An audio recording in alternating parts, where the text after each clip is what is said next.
Bonjour à tous. Alors je suis super contente de vous retrouver enfin pour une nouvelle vidéo après ce mois de juin qui a été un mois, comme vous l'aurez vu, extrêmement dense, mais en plus qui a été très très rempli, très rocambolesque à tous les niveaux. Donc me voici de retour. Charlotte, le retour. Non, trêve de plaisanterie, je reviens aujourd'hui avec plein d'idées de nouvelles vidéos. En plus de ça, vous êtes nombreux à m'écrire et à me suggérer toujours des sujets. Vous êtes nombreux aussi en commentaire toujours. Alors je vous remercie vraiment parce que, comme je dis souvent, cette chaîne c'est vraiment un projet co-créatif. Alors au plus vous l'alimentez, au plus j'ai l'impression de... Donc c'est merveilleux, c'est vraiment sans fin tous ces sujets et moi je suis émerveillée de tout ça. Donc merci beaucoup. Et aujourd'hui, justement, dans cette vidéo, je voudrais aborder un sujet pour lequel la question revient assez souvent, surtout dans les temps actuels, par rapport à tout ce qu'on est en train de vivre au niveau de cette période actuelle. C'est vraiment le sujet des relations qu'on peut entretenir au niveau de notre couple. Donc les relations avec son conjoint, avec monsieur, avec madame, et aussi, si on élargit un peu plus, les relations qu'on entretient avec sa famille et les amis proches. Donc je parle ici dans cette vidéo des liens très forts, pas des liens éloignés avec des collègues de travail ou avec des connaissances X ou Y. Je parle ici des personnes que vous côtoyez, qui font partie de votre famille, voire qui partagent votre vie au quotidien. Et c'est dire que dans la période actuelle, ça peut être un petit peu compliqué à gérer, étant donné ce qui se passe en ce moment, les polarités, on voit vraiment une division également entre une personne qui va choisir telle chose, l'autre qui va pas forcément faire le même choix, et comme ça va venir progressivement, j'ai une mèche comme ça qui bique sur la vidéo, c'est pas génial, et comme ça va venir progressivement un petit peu séparer finalement les couples, et quand on est le plus conscient entre guillemets, c'est-à-dire celui qui décide de ne pas aller dans le sens commun, dans le mainstream, comment est-ce qu'on peut se positionner et agir par rapport à tout ça. Donc c'est vraiment des questions qui sont très sensibles, qui réveillent beaucoup de douleurs, de mémoires, de traumas, parce que évidemment quand on a passé toute sa vie avec quelqu'un et que ça fait 20 ans qu'on est marié, c'est pas la même chose que quand on rencontre son collègue de travail. Donc évidemment on parle ici des relations familiaux, des liens très proches, donc évidemment dans cette vidéo je vais toujours y aller en marchant comme sur des œufs parce que il n'y a pas de vérité, chacun expérimente à sa manière et c'est des sujets qui effectivement réveillent beaucoup d'informations au cœur de nous-mêmes, donc à prendre avec des pincettes quelque part.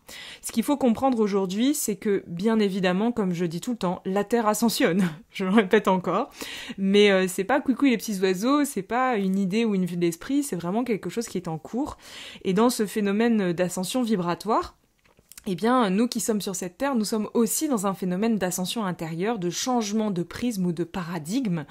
Et ce changement de conscience, d'état de conscience, la manière avec laquelle on perçoit la réalité est en train d'évoluer. Et bien évidemment, évolue différemment selon les êtres, selon le degré d'ouverture ou le degré de préparation intérieure à cet événement. Donc bien évidemment, ce qui est assez commun en ce moment sur Terre, c'est que on peut vraiment avoir l'impression d'habiter sur une autre planète. Alors qu'on habite tous sur la même planète.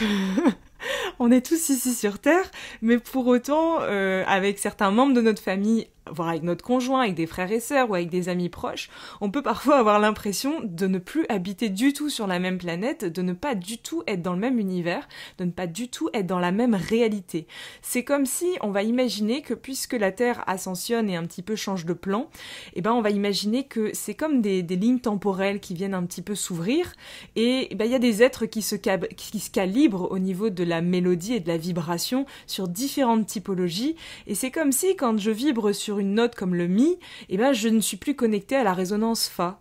Et c'est un petit peu comme ça qu'on peut percevoir la réalité, un petit peu comme si nous étions tous des émanations d'une note de musique, il y a 7 notes de musique, et que chacun en vibrant sur sa note est un petit peu dans sa réalité. Et aujourd'hui, ce qu'on peut observer, c'est qu'on est amené à aller vibrer sur une dimension plutôt du cœur, et donc il y a des êtres qui tranquillement commencent à accorder leurs cordes et à accorder leur instrument à cette vibration du cœur, cette vibration qu'on qu'on pourrait appeler la vibration christique, qui n'a rien à voir avec la religion, mais qui est vraiment une vibration d'amour.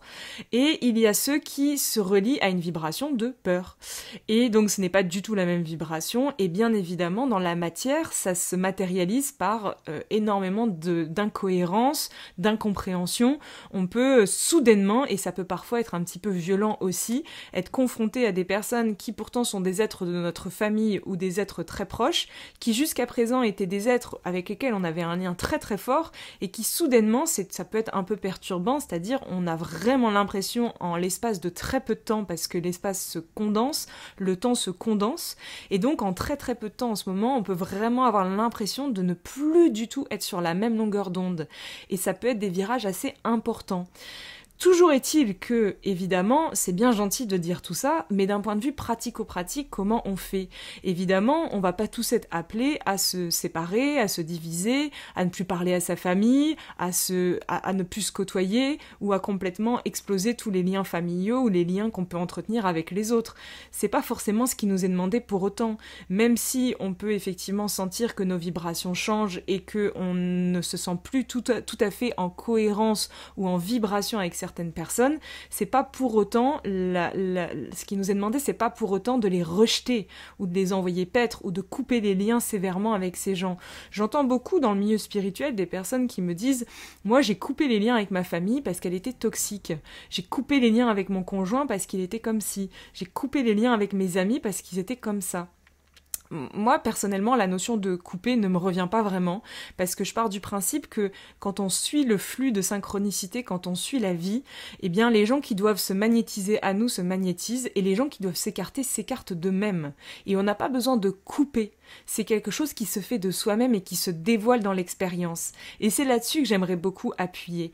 Parce que, évidemment, on dit souvent, effectivement, je suis sur la même longueur d'onde que toi, ou je ne suis pas sur la même longueur d'onde que toi. Donc naturellement, je suis magnétisée ou non par toi. Mais ce qu'on peut observer aujourd'hui, c'est que puisque les changements sont très rapides et que les prises de conscience sont quand même importantes, eh bien, on laisse pas le temps aux personnes de se désaccorder ou de se réaccorder. On voudrait tout de suite maintenant. Et on a tendance à aller à fond dans une direction et à renvoyer chier plein de gens ou plein de choses d'un seul coup, parce que d'un seul coup on a une prise de conscience. Alors que finalement, ce que je vais mettre en lumière ici, c'est que finalement si on suit l'écoute intérieure et qu'on suit un petit peu cette résonance à soi, cette reliance avec soi-même, eh bien on peut observer que si dans notre vie nous sommes en lien avec des êtres qui certes ne nous ressemblent pas, qui certes n'ont pas les mêmes prises de conscience que nous, qui certes n'ont pas les mêmes vibrations, mais qui pourtant sont toujours présents et sont toujours là, c'est peut-être pour une autre raison. Et en fait, ce que j'aime beaucoup à dire, c'est que c'est pas parce qu'on prend conscience de certaines choses, c'est pas parce qu'on se réveille intérieurement à de nouveaux prismes et paradigmes, que cela fait de nous des êtres éveillés, ou des êtres supraconscients qui auraient tout compris sur les lois de l'univers et les lois de l'individu. Donc ici, ce que j'essaye juste d'amener, c'est que, en fait, c'est pas parce qu'on s'ouvre qu'on est ouvert à tout, et c'est pas parce qu'on s'ouvre sur certaines notions que notre fameuse boule à facettes qui est notre personnalité est éclairée dans son ensemble d'un seul coup. Et que finalement, les êtres qui ne partagent pas la même vision que nous ou qui ne partagent pas le même état d'esprit que nous, par leur état d'esprit, par leur comportement, par leur état d'être, viennent tout simplement, la plupart du temps, nous aider à éclairer certaines zones de notre personnalité qui sont encore aujourd'hui restées inconscientes ou qui sont finalement un petit peu en veille. Et donc, ce que je cherche ici à dire, c'est que parfois, on peut ne plus se sentir sur la même longueur d'onde que son conjoint, que sa famille, que les êtres qui nous ont chers ou qui nous sont proches, et pour autant sentir au plus profond de nous que c'est parfaitement juste de continuer à interagir avec ces êtres et à être en relation avec ces êtres, parce que d'un certain point de vue, ils sont en train de nous faire évoluer.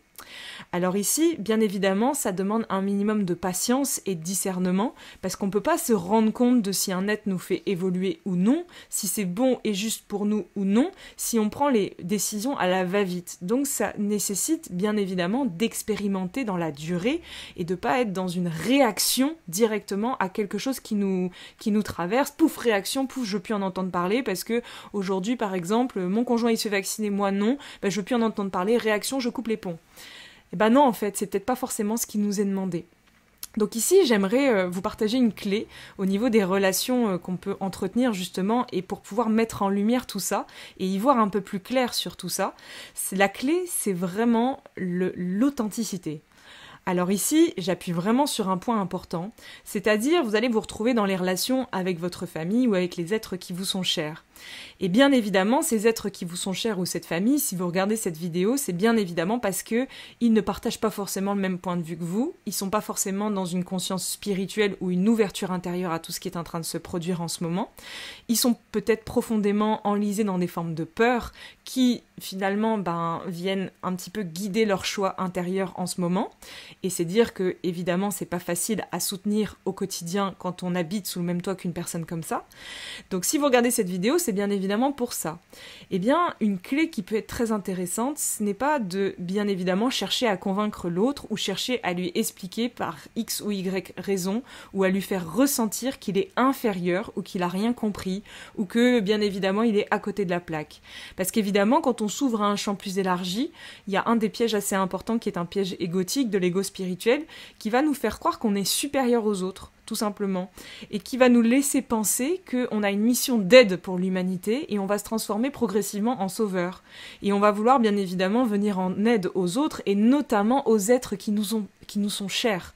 Donc quand on voit les êtres de notre famille ou les êtres qui nous sont proches aller dans des directions qui pourraient être dangereuses pour leur santé, bien évidemment on a envie d'intervenir et bien évidemment on a envie de les convaincre d'aller dans une autre direction. Or ce qui est demandé ici c'est pas ça. L'authenticité c'est pas ça. L'authenticité c'est pas expliquer à l'autre ce qu'il devrait faire ou faire ressentir à l'autre qu'il est inférieur ou qu'il a rien compris ou qu'il prend une mauvaise direction pour lui. Parce que personne ne sait finalement si certaines pratiques ou certains choix qui, en apparence pour vous, sont peut-être mauvais, mais personne ne sait si finalement ces choix-là, pour ces êtres-là, ne sont pas la clé de leur développement intérieur. Parce que parfois, celui qui ne veut pas apprendre par la sagesse l'apprendra par la souffrance. Donc finalement, il faut accepter et respecter les choix de chacun, même si, d'un certain point de vue, vous, depuis votre prisme et votre réalité, cela paraît être des choix inconscients ou des choix de la peur. Parce que les juger, c'est encore être dans une dimension de la dualité. Donc c'est finalement pas nous aider à en sortir. Et c'est pas du tout construire un nouveau monde. Donc ici, ce qui est demandé dans cette authenticité, c'est pas de cribler l'autre et de lui pointer du doigt ses problématiques, c'est pas non plus de lui expliquer notre vision de la réalité, c'est pas ça non plus, parce que l'authenticité peut très vite être écrasante d'un point de vue spirituel, parce que quand on montre à l'autre qu'on est plus avancé, qu'on a plus de connaissances, qu'on a plus d'ancrage, qu'on a plus de ceci, c'est écrasant pour celui qui est en face. Donc l'authenticité, c'est pas ça non plus. L'authenticité dont je parle ici, c'est de tout simplement oser dire à l'autre ce que nous ressentons profondément. Tu vois, c'est pas du tout dire à l'autre ce que nous vivons ou ce que nous vibrons ou ce que nous savons sur le champ spirituel ou sur certaines pratiques qui sont à la mode, c'est pas ça du tout. L'authenticité, c'est tout simplement ouvrir son cœur et oser se montrer vulnérable, c'est-à-dire oser tout simplement dire à l'autre ce que nous ressentons profondément au cœur de nous-mêmes. Imaginez par exemple, vous êtes avec votre conjoint depuis une vingtaine d'années. Aujourd'hui, vous le sentez déjà depuis quelques années que les chemins commencent à faire ça, parce que les choix sont différents, parce que les expériences de vie sont différentes. Vous sentez au cœur de vous-même que ça réveille une peur immense, la peur de vous retrouver seul, la peur de devoir vous séparer, de devoir refonder une famille, la peur pour vos enfants peut-être, etc., etc. Donc vous sentez depuis quelques mois ou quelques années que ce truc-là montait à l'intérieur de vous. Eh bien, osez exprimer son authenticité, sa vulnérabilité, ça serait par exemple d'oser dire à votre conjoint cela. Cette peur que ça fait remonter à l'intérieur de vous. Plutôt que de dire à votre conjoint, tu vois, tes choix, c'est pas conscient, tu devrais pas faire ci, tu devrais pas faire ça, ou lui faire ressentir que vous avez raison, eh bien l'authenticité, c'est oser dire ce que ça réveille à l'intérieur de vous. Parce que finalement, pourquoi est-ce qu'on en vient à couper les liens avec les êtres que nous aimons? C'est parce que nous n'arrivons tout simplement pas à exprimer ce que nous ressentons au cœur de nous-mêmes. On n'arrive pas à oser dire qu'au fond de nous-mêmes, il y a une peur. Et cette peur, c'est la peur d'être seul, c'est la peur de devoir soudainement se retrouver sans famille, sans conjoint, sans amis, la peur de devoir s'éloigner de tous ces êtres qui pourtant ont tellement compté pour nous. Donc au fond de nous-mêmes, il y a cette peur, et cette peur, elle nous tient. Et elle nous tient si fort que on va pas oser. Et pendant un certain laps de temps, on va continuer un petit peu à faire semblant, mais on va continuer à se renseigner, à faire monter à l'intérieur de nous d'autres typologies de connaissances, de savoir, et à sentir qu'au plus profond de nous-mêmes, on résonne plus avec ces gens-là. Et d'un seul coup, on va couper avec ces gens-là. Alors que ça pourrait se passer autrement. Si on osait, dès le début, dire à l'autre que, au fond de nous-mêmes, on a extrêmement peur, que finalement, se retrouver sans cette personne, sentir que cette personne s'écarte et sentir que l'on ne peut rien faire, si ce n'est que de se laisser aller dans le mouvement de la vie, bah, ça réveille une peur atroce. Le lâcher-prise, c'est pas quelque chose dans lequel on s'aventure en disant « Ah bah oui, tout va bien, merci Madame la Marquise ». Lâcher-prise et être en roue libre sur son existence et faire confiance au plan divin, c'est quelque chose de très inconfortable. Parce que ça veut dire tout simplement oser à chaque instant se relier à un plan plus grand que nous ne pouvons pas contrôler. Et donc dans cette version authentique de nous-mêmes, dans le fait d'oser tout simplement exprimer ça, eh bien à travers cela on ose exprimer un positionnement. On se positionne au cœur de tout ça, on se positionne de manière authentique et vulnérable. Et là, ensuite, une fois qu'on ose ouvrir cela et qu'on ose se montrer et faire tomber un petit peu les masques aussi spirituels derrière lesquels on peut se cacher pour, évidemment, ne pas montrer cet espace d'inconfort qui est en nous, une fois qu'on ose parler comme ça et qu'on ose dire ce que nous ressentons, pas ce que l'autre nous fait, c'est ce que nous ressentons. L'idée ici de l'authenticité, c'est pas de dire à l'autre, eh ben tu vois quand tu fais ci, moi ça me fait du mal. C'est pas ça l'authenticité. C'est pas cribler l'autre ou lui faire ressentir qu'il est responsable de notre mal-être. C'est pas ça l'authenticité. L'authenticité, c'est prendre sa responsabilité. C'est oser dire à l'autre que nous sommes responsables de ce que nous vivons et que l'autre, par son comportement, par son état d'être, par ce qu'il véhicule, vient tout simplement mettre ça en lumière. Mais oser le dire sans cribler l'autre de balles ou sans le rendre responsable de notre mal-être, eh bien ça s'appelle se positionner énergétiquement. Et une fois que ce positionnement s'installe et s'instaure, on ne peut plus dire que l'autre n'est pas au courant. On ne peut plus dire, du coup, l'autre ne peut plus non plus nous rendre responsables de quoi que ce soit, puisque nous ne le rendons pas responsable de quoi que ce soit. Donc progressivement, il va aussi, c'est une manière aussi énergétique de remettre l'autre dans son champ et de reprendre aussi notre propre champ. Une fois qu'on se positionne tous comme ça dans le cœur et pas dans un positionnement égotique ou de pouvoir, eh bien naturellement par la suite, les choix se font naturellement. Ça se fait tout seul.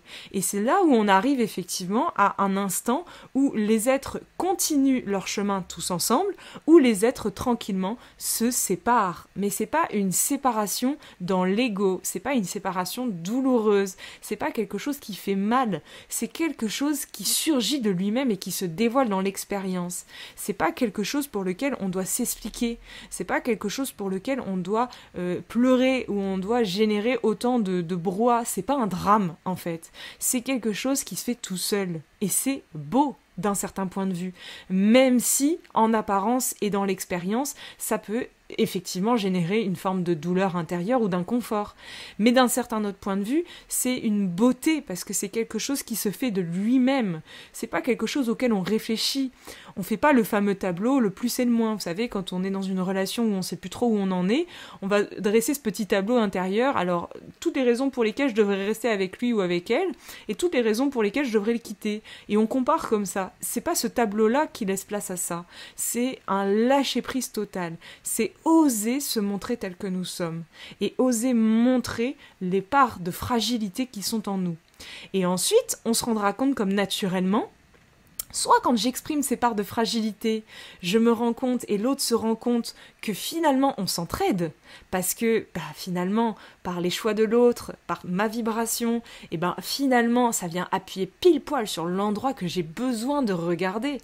Auquel cas cette relation, même si on n'est pas sur la même longueur d'onde, elle est d'une justesse implacable. Et également on pourra se rendre compte de si ce n'est pas juste. Également, par la même occasion. Mais c'est quelque chose dont on va se rendre compte naturellement.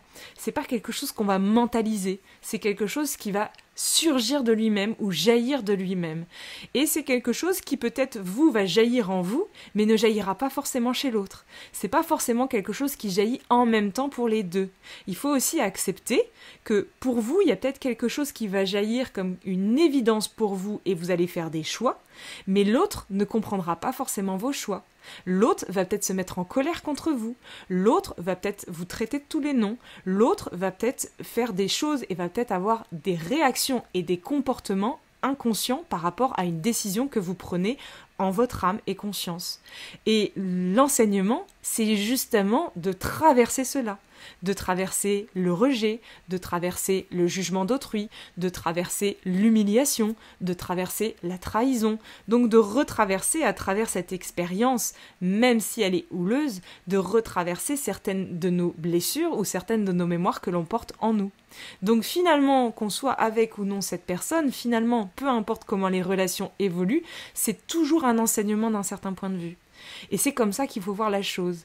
Donc ici, vraiment pour clôturer cette vidéo, c'est vraiment un appel aujourd'hui, non plus à se dire bah moi je veux rester avec cette personne ou je ne veux plus, ou il n'est pas exactement comme moi donc j'en veux plus, il fait pas les mêmes choix donc c'est fini, il est encore dans l'ancien monde donc c'est fini. C'est pas un appel à faire ça. Aujourd'hui, cette vidéo, c'est un appel à descendre dans son cœur et à oser tout simplement l'ouvrir. Et l'ouvrir auprès de tout le monde. Les êtres qui nous sont chers, mais après élargir également cela à tout le monde. Donc c'est plus uniquement limité au cercle familial ou au cercle du conjoint, mais ça s'élargit à une densité plus élargie encore. Parce qu'une fois qu'on applique ça dans notre vie avec tout le monde, on se rend compte que la vie devient beaucoup plus simple.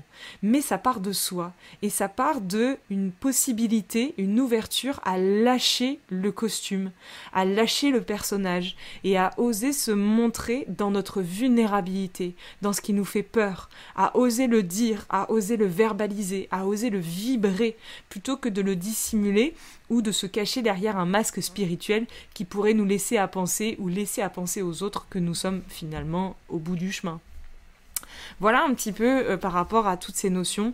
J'aborde aujourd'hui les notions du couple et les notions un petit peu des relations assez proches, parce que sur cette chaîne, je vais bientôt aborder des notions encore un peu plus profondes au niveau du couple. On va notamment parler de la sexualité, on va notamment parler de toutes ces notions-là, et c'est dire que c'est un sujet extrêmement délicat et un petit peu pour lequel, pareil, il faut prendre des pincettes. Donc cette vidéo permet tranquillement d'amorcer tous ces sujets qu'on va aller ouvrir tous ensemble sur cette chaîne. Voilà, je vous remercie à tous pour votre écoute et je vous dis à très vite pour une prochaine vidéo. À bientôt!